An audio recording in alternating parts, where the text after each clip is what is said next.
All right, I just wanted to go over an example with you that on your quiz may be helpful if you had a graph. And I know not everybody is going to have access to a printer to print off the quiz or graph paper to draw what's really happening here. So I'm going to show you an alternative, a digital alternative, if you don't have access to a printer and you don't have access to graph paper. So this question says, segment AB has endpoints of A, -4, comma, -1.5, and B at 3.5, comma, 1. Segment A prime B prime has endpoints of A prime at 2, comma, -3, and B prime at 5, comma, -2 as a result of a dilation. Determine the center and scale factor of the dilation. So this is something that we did more in the second half of the dilation section. This was something that you worked on in worksheet 7. And so if you really would need a graph on this, right? And so what I just want to show you is I'm going to go to Chrome here, and I'm going to go to geogebra.org/classic. All right, /classic. Now, if you don't go to classic, if you just go to geogebra.org, you can still get to classic. So this would just be geogebra.org, and if you go here, ready for test, you can see GeoGebra Classic. You can click on that, and then there's the same thing here. All right. So first thing I'm gonna do is just kind of click on the background here. That'll close that one menu option there, and then you can see we've got our nice graph grid here. And you've messed with GeoGebra a little bit back in in the previous chapter when I had you all look at parallel lines and the different types of angles that parallel lines made. And so now I want to be able to graph the points. So let me go back. So first we had -4, comma, -1.5. So -4. So I'm going to come up here and I'm going to select point. Move this down here. So -4 be right here, and then -1.5. And this is where it's going to get a little tricky. So you just kind of put a point right where you think it is. And then if you look up here, I'm really, really close, right? But close really isn't going to be too good here. So what I'm going to do is select the little arrow tool here and just select move. And then I'm going to click on the point here. So the -4 spot on. Maybe your -4 is like -4 point something. Then you can just go in and edit it to just be -4. But I need to do that with my -1.5 because it's -1.52. So I'm just going to put my cursor right here behind the 2, and I'm just going to delete that, press enter, and then it will adjust it to where it needs to go to. So let's say I was really, really off. So let's say I'm way over here. But I could still go back up here, come back up and say -4, comma, negative, leave the negative there, 1.5, enter, and then it moves the point exactly where it needs to go. All right, so there's point A exactly where it needs to be. Now point B was +3.5, comma, 1. So +3.5. So go back over here, select point. So 3, and then about 0.5, comma, 1. I'm about right here. Now again, you can see, I'm going to go back up and select the arrow tool, the move tool, and my 3.5, hey, I got perfectly. The 1 almost, so I'm going to go back up here and just get rid of the decimals. So now I got point B exactly where I need it to be.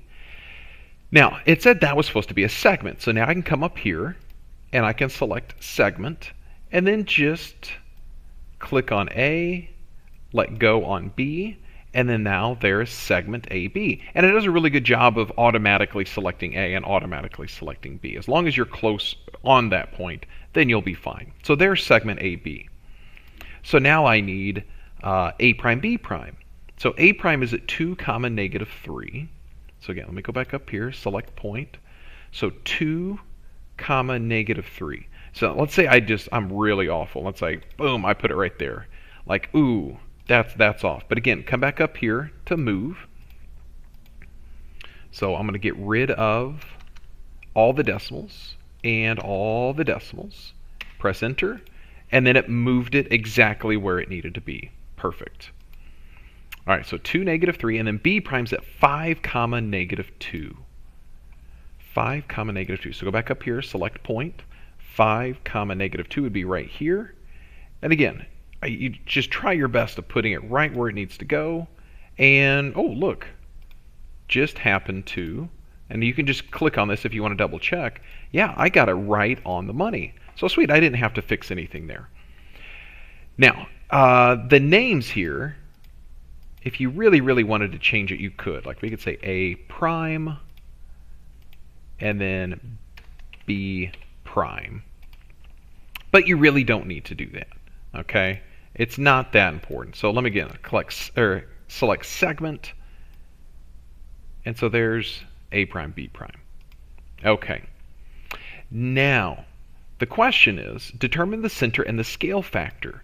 Well, to determine the center, we needed to look at something here. So A and A prime, if I come back up here, and now I'm going to select line. And if I click on A, click and hold on A, and come down here and then release on A prime, somewhere on this line exists the center of the dilation. But there's infinitely many points to consider, right? But if I also come up here and I still have the line selected, so I'm going to click on point B, click and hold point B, and then come down here to B prime, somewhere on this line also exists the center.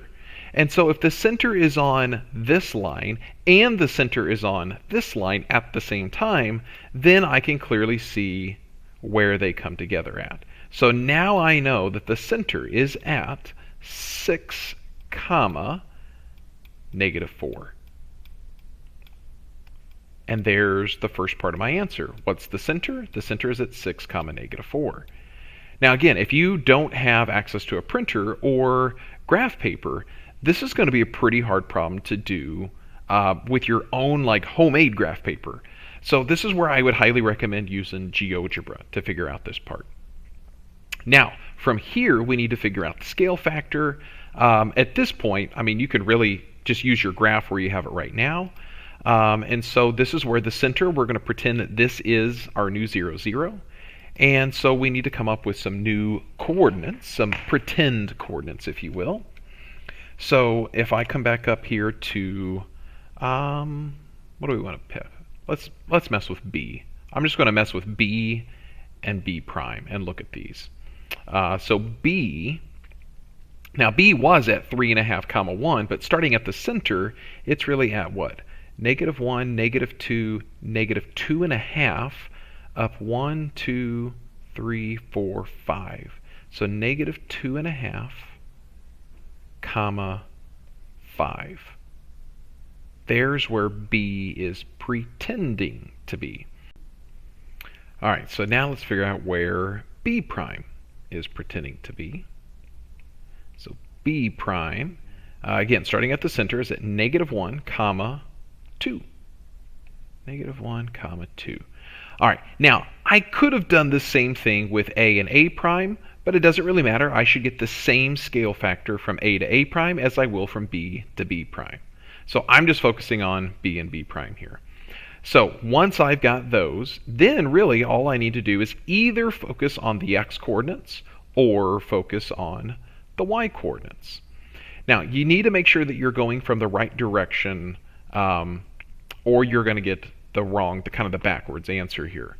So if we started at B, then what would we need to multiply the x coordinate of B to get to the x coordinate of B prime? So we could set this up algebraically if it's not super obvious, like, right? Like -2.5 times what is going to give me -1? That may not be really super obvious to you. So just set it up algebraically. -2.5 times what, the scale factor, should give me -1. I don't know. Let's divide both sides by -2.5. All right, so that cancels out over here. We're left with just k. The negatives are going to cancel out. And so really, I just need to do 1 divided by 2.5. Now again, that's not super obvious what that's going to come out to be, so 1 divided by 2.5 gives me 0.4. So this comes out to be a scale factor of 0.4, or 2/5. Now, again, we could have done the same thing with the y-coordinates instead. We could have said, well, hey, starting at 5, because that was our original pre-image point, starting at 5, what would we multiply 5 by with the scale factor to end up with a y-coordinate of 2? Now, this one's going to be much more obvious to see here, because once I divide both sides by 5, then I can see that the scale factor is 2/5. What is 2/5 equivalent to? The same thing as 0.4. So the decimal or the fractional scale factor is absolutely fine with either one of those. Now again, if I would have done a and a prime, I would have still ended up with the same scale factor because dilations always have to follow the same scale factor. All right. So again, try doing this problem the way that I did it with Geogebra Classic. And just make sure that you can get those points exactly where you need to get them. Make sure you can come over here and kind of edit the points how you need to edit them so that they go exactly where they need to go.